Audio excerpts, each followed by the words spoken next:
Good afternoon. The North Atlantic Council has just met to address the appalling assassination attempt on Alexey Navalny. Germany briefed allies on the findings of their special laboratory. There is proof beyond doubt that Mr. Navalny was poisoned by using military nerve grade agent from the Novichok group. The use of such a weapon is horrific. All allies today were united in condemning this attack. Any use of chemical weapons shows a total disrespect for human lives and is an unacceptable breach of international norms and rules. NATO allies agree that Russia now has serious questions it must answer. The Russian government must fully cooperate with the Organization for the Prohibition of Chemical Weapons on an impartial international investigation. Those responsible for this attack must be held accountable and brought to justice. We also call on Russia to provide complete disclosure of the Novichok program to the OPCW. Time and again, we have seen opposition leaders and critics of the Russian regime attacked and their lives threatened. Some have even been killed. So this is not just an attack on an individual, but on fundamental democratic rights. And it is a serious breach of international law, which demands an international response. We wish Mr. Navalny a full and speedy recovery.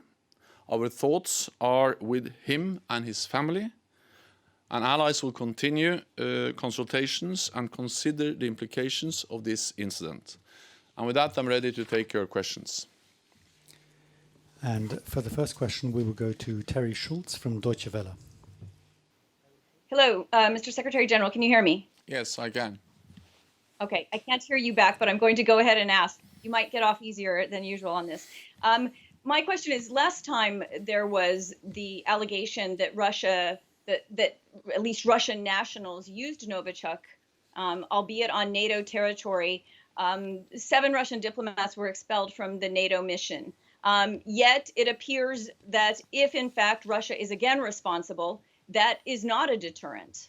So what more can you do to make the perpetrators understand that this will not be allowed? And why, as I'm being asked on my Twitter feed quite a lot, why does NATO believe that it would have a mandate to act in this case for an attack that was not on NATO territory? Thank you. Because this is a violation of international law and international norms. It's a use of a chemical weapon. It's a use of a chemical nerve agent, which is violating the prohibition of any use of chemical weapons. And that matters for NATO. It's undermining the rules and the norms we have to build a peaceful and stable societies on. It matters also because NATO is based on some fundamental values: democracy, the rule of law, individual liberty. And when we see that the lead opposition politician in Russia is attacked, there is an assassination attack against him, of course it matters for everyone that believes in the rule of law, democracy, individual liberty, as we do in NATO. That's the reason why we so strongly condemn the attack, because it is an attack on an individual, but it's also an attack on fundamental democratic rights. NATO's voice matters. We represent close to 1 billion people, 50% of the world's GDP, so it matters when NATO so clearly condemn the attack and the use of a chemical nerve agent. We will continue to consult among allies. We call on Russia to fully cooperate with an impartial international investigation, because it is extremely important that those who are responsible are held accountable when we see this kind of horrendous use of a prohibited illegal weapon. And now we move to Ansgar Hass from DPA. Okay. In reaction of the poisoning of Russian eggs by Sergei Skripal, NATO withdrew the accreditation of 7th staff at the Russian mission to NATO. Would this be a possible reaction if there's no will from the Russian side to do a transparent investigation in the case of Navalny? And can you please tell me how many Russians still have a NATO accreditation as members of the Russian mission to NATO? Thank you. There are parallels because we see that a nerve agent, a chemical nerve agent, has been used again, coming from the same group of nerve agent as the Novichok that was used in Salisbury. At the same time, there are differences. This is Russian citizens that was attacked in Russia. Now he's in Germany, and I would like to commend Germany for the actions they have taken, the care they have provided for Alexey Navalny, and the principled and very strong stand they have had on this issue. Allies are now consulting. We will continue to consult. We are also, of course, consulting with other organizations, and we strongly believe that this is a blatant violation of international law, so it requires an international response. But I will not now speculate about exactly what kind of international response. We still have Russian diplomats accredited to NATO. I'm not able to give you the exact number now, but we will be able to convey that to you later on. Okay, and for the next question, we will move to Lorne Cook from Associated Press. Athens seems to be saying that this deconfliction mechanism is not starting. Do you believe that it will still go ahead? And in what ways do you think this might help calm things down between Greece and Turkey or stop the kind of confrontations that we're seeing? Thank you. I will answer that question in a moment, but let me just add something to my previous answer on the size of the Russian delegation. Following a decision by the North Atlantic Council in 2019 after the Skripal case, the current maximum size of the Russian mission to NATO is 20, and this was reduced from 30 as we decided back in 2018. Then on the situation in the Eastern Mediterranean.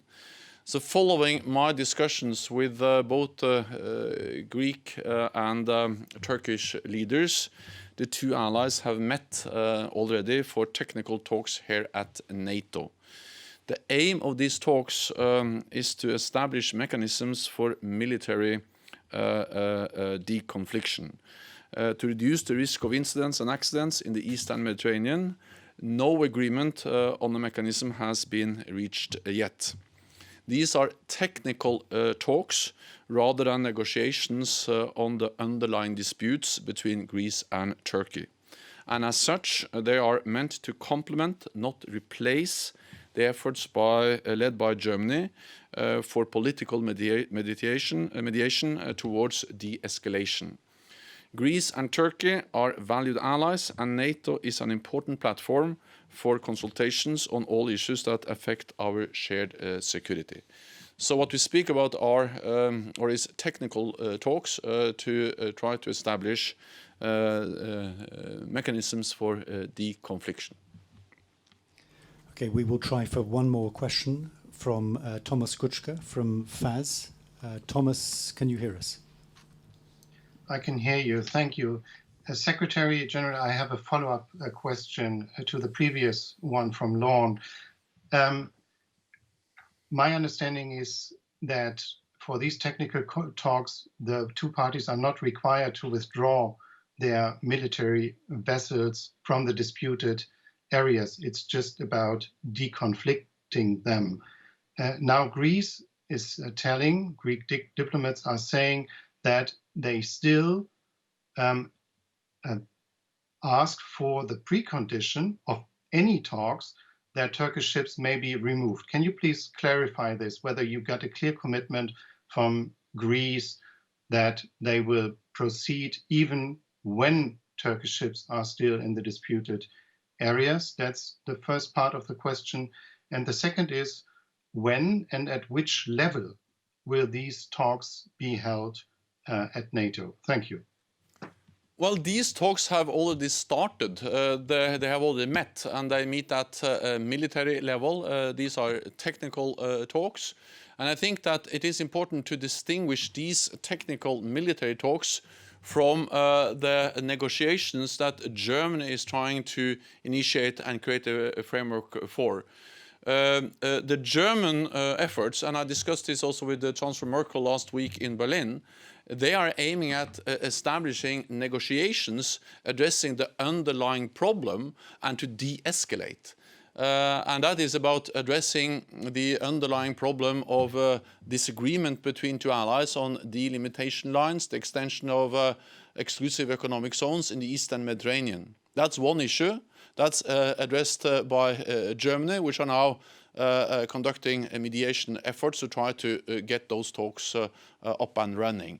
NATO is not directly involved in those efforts. I support the efforts, but these efforts are led by Germany.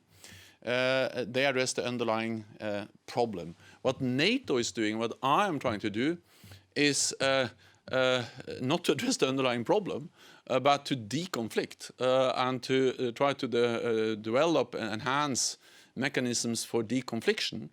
As long as we have so many ships in the Eastern Mediterranean, we believe that there is a need to have technical talks on how to develop mechanisms, enhance mechanisms for deconfliction. And no agreement has been reached yet, but the talks have started. Okay, that is all we have time for today. I'd like to thank everybody for joining us, and I apologize once again for the technical issues we had. I pass back to the Secretary General for final words. Thank you so much, and thank you for joining me today, and stay safe, all of you, and hope that in the future we can meet physically at the normal press conference. So have a nice weekend. Thank you.